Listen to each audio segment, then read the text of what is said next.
Pose des surfaces résistantes aux microbes.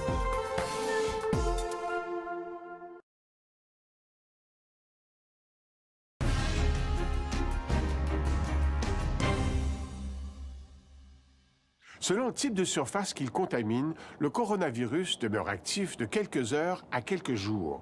C'est une caractéristique significative de sa contagiosité. Mais imaginez qu'on puisse fabriquer des surfaces qui soient antimicrobiennes, des surfaces qu'on pourrait toucher sans risque d'être contaminées. Des chercheurs québécois travaillent justement sur ce concept.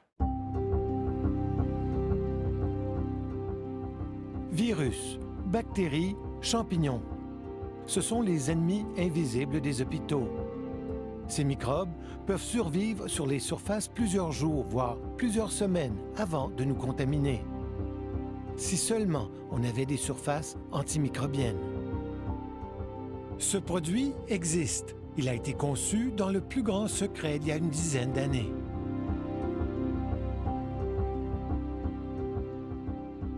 C'est ici, dans le sous-sol du cégep de Chicoutimi, près de ce qu'on appelle les catacombes, que deux étudiants ont développé les premières pièces d'aluminium antimicrobien. Aviez-vous des doutes? Oui, beaucoup au début, énormément de doutes. Pourquoi? Parce que c'est un truc qui... Me dire qu'une surface peut tuer des bactéries, ça a dépassé ce que je savais, c'est tout. C'est quelque chose qui était, pour moi, exceptionnel. Pour créer l'aluminium antimicrobien, on commence par anodiser les pièces d'aluminium. On trempe les pièces dans ces bassins d'acide sulfurique. On ajoute un courant électrique puissant qui transforme la surface extérieure de l'aluminium. Est-ce que tu peux me donner ton plus gros grossissement qu'on voit? Lorsqu'on la regarde au microscope électronique, on dirait un nid d'abeille. La mince couche qui enveloppe la pièce d'aluminium anodisée est recouverte de nanopores, des milliards de petits trous. Quand on dit milliards, c'est milliards. Nano, là, c'est 10 à la moins 9 mètres. C'est extrêmement petit et c'est couvert. Et donc, c'est là-dedans que vous mettez votre produit? On imprègne la pièce, le produit s'introduit là-dedans.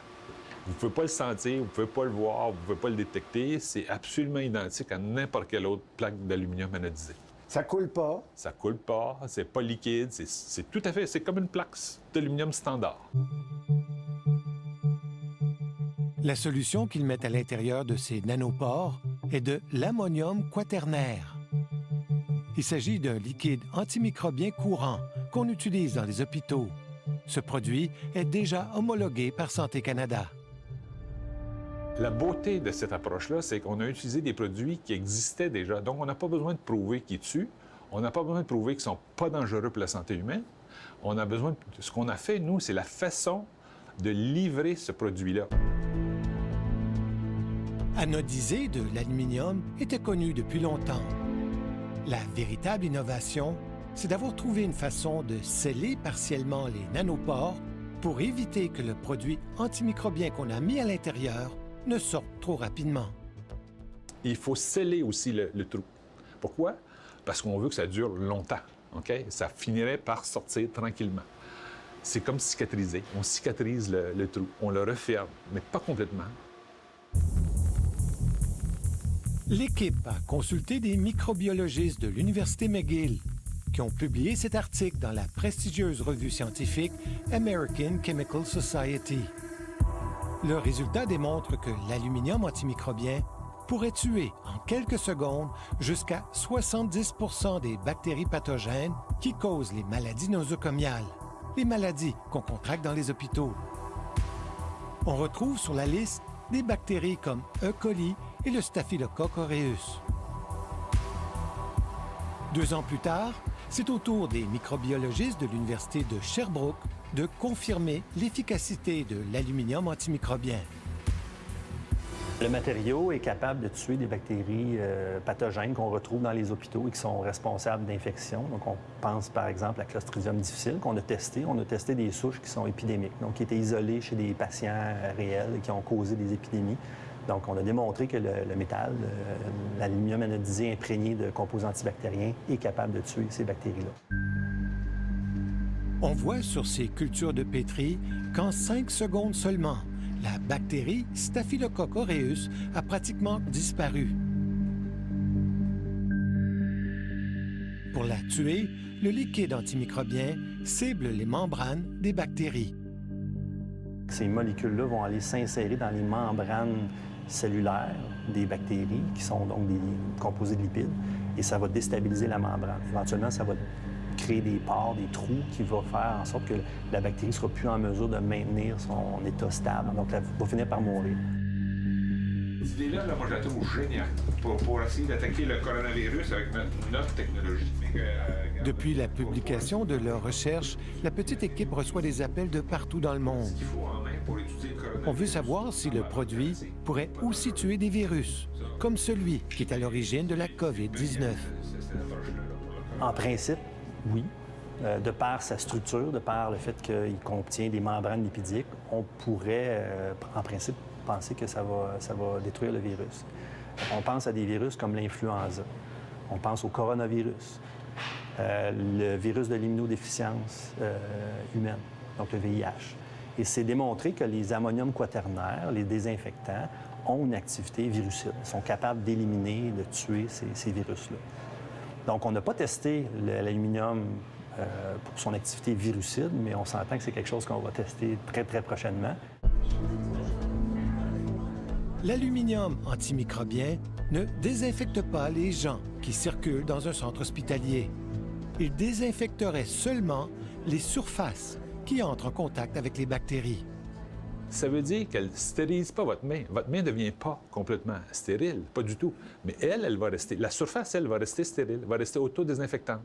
Donc, la prochaine personne qui va toucher cette surface-là, bien, elle ne sera pas contaminée. Autre grande question, combien de temps dure l'effet antibactérien? Qu'est-ce qui arrive une fois que le liquide dans les nanopores se vide?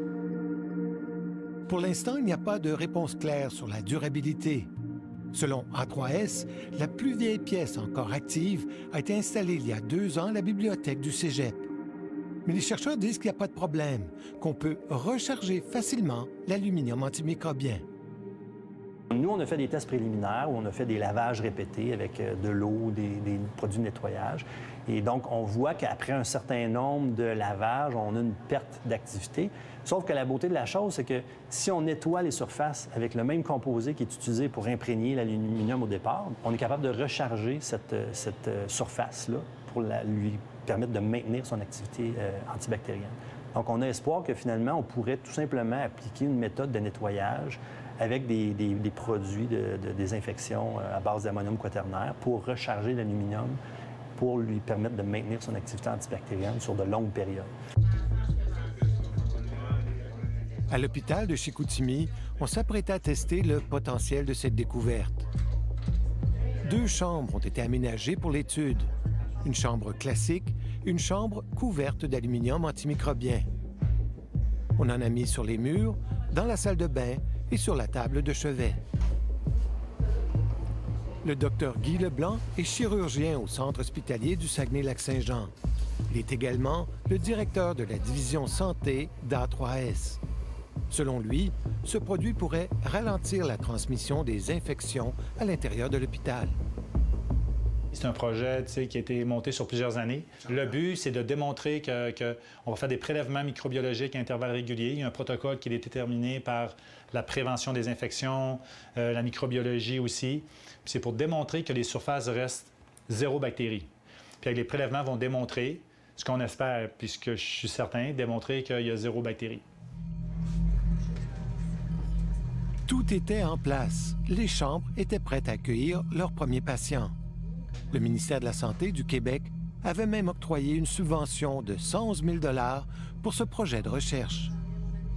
Mais quelques jours avant le lancement de l'étude, tout s'est arrêté. Une agence de Santé Canada exige qu'il y ait plus d'études toxicologiques pour déterminer le risque pour les travailleurs et les patients. L'agence fédérale a refusé de nous accorder une entrevue, mais les chercheurs de l'Université de Sherbrooke s'étonnent de cette décision. L'aluminium anodisé est un matériau qui est totalement inoffensif. Les ammoniums quaternaires qui sont imprégnés dans le métaux, c'est des produits qui sont homologués, qui sont en utilisation courante. Donc, on ne voit pas où pourrait être le problème majeur. Et donc, c'est vraiment un frein en ce moment. On doit en arriver à pouvoir tester sur le terrain dans des conditions réelles, de tester l'efficacité et la longévité du produit. En attendant que le problème avec Santé Canada se règle, à l'Université de Sherbrooke, on continue de travailler pour rendre cet aluminium antimicrobien encore plus performant. Moi, je trouve que c'est super excitant parce que les applications pourraient être énormes et du fait qu'on a aussi une activité antivirale potentielle, donc on doit encore démontrer, mais qu'en principe, les chances que ça fonctionne sont bonnes, c'est sûr que ça rend le produit encore plus intéressant.